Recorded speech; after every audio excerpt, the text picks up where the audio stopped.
दोस्तों 11 फरवरी 2026 यानी कि आज जिसका इंतजार सभी को था और मुख्य तौर पर बहुजन समाज के लोगों को था।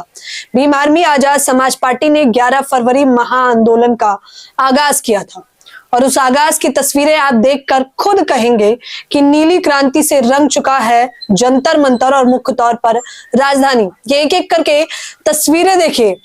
मंच पर आपको सांसद चंद्रशेखर आजाद नजर आ रहे हैं और जहां तक आपकी निगाहें जा रही होंगी वहां तक आपको भीड़ ही भीड़ नजर आ रही है।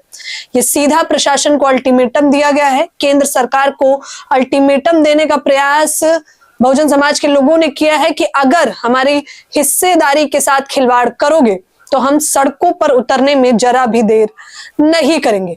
एक दो तस्वीर नहीं बल्कि सैकड़ों ऐसी तस्वीर हैं जो आपको देख लेना बेहद आवश्यक है और ये किस प्रकार से केंद्र सरकार पर दबाव बनाएगा और यूजीसी के समर्थन में इस प्रकार के आंदोलन क्यों आवश्यक है, आज सब कुछ आपको हिंद समाचार के माध्यम से मैं बताऊंगी। तो पहले एक एक करके ये तस्वीरें देखिए।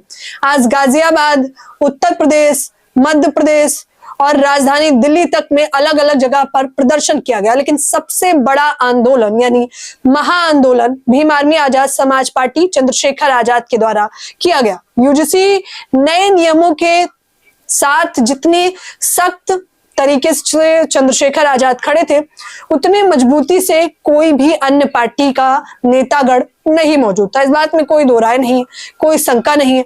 जितने बेधड़क और धड़ल्ले से इंटरव्यू चंद्रशेखर आजाद ने दिए हैं उतने बेबाक तरीके से इंटरव्यू भी किसी नेता ने नहीं दिए। हालांकि वो अलग बात है कि जब चंद्रशेखर आजाद ने यूजीसी के समर्थन में बयान दिया उसके बाद तमाम नेतागण के इंटरव्यू भी हमने किए हैं, वकीलों के इंटरव्यू भी किए हैं जो खुलकर इस बात पर मुखर होकर बोलने लगे।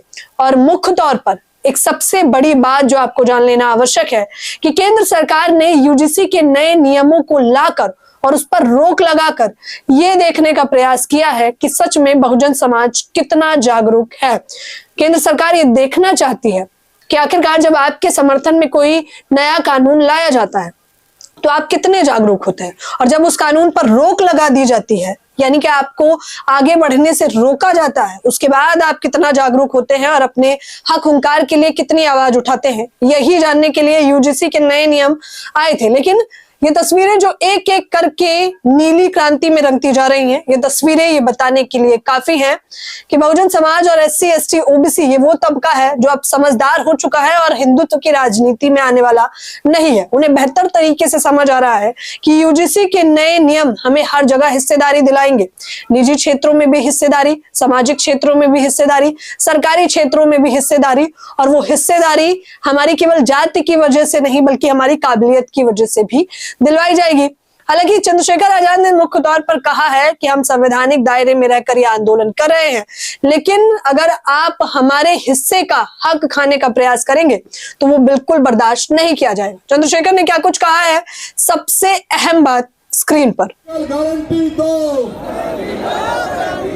निजी क्षेत्रों में एससी एसटी ओबीसी को आरक्षण दो, प्रमोशन में रिजर्वेशन एससी एसटी ओबीसी को लागू करो, पुरानी पेंशन बहाल करो, गरीबों की जमीन लूटना सरकारें बंद करें। तो इस वीडियो में आप मुख्य तौर पर सुन सकते हैं, ये राजधानी दिल्ली के जंतर मंतर का हमारी टीम के माध्यम से बनाया गया वीडियो है जिसमें चंद्रशेखर आजाद कह रहे हैं कि अब हमें लड़ने की आवश्यकता है और हम लड़ेंगे और यूजीसी के नए नियमों को लागू भी करवाएंगे। हालांकि देश भर से ये तस्वीर जरूर निकलकर सामने आ रही होगी, लेकिन इस समय सबसे अधिक दबाव और सबसे ज्यादा सवाल किसी से पूछा जा रहा है तो वो केंद्र सरकार से, बीजेपी की सरकार से। ब्राह्मण तबका जो उतरा हुआ है वो भी बीजेपी के खिलाफ है, बहुजन तबका जो उतरा हुआ है वो भी भाजपा के खिलाफ है। देखना होगा कि भाजपा जो हिंदुत्व की राजनीति कर हिंदुत्व वोट बैंक पाने का प्रयास करती थी अब वो कैसे लोगों को एकजुट करके यूजीसी के नए नियमों को लागू करेगी।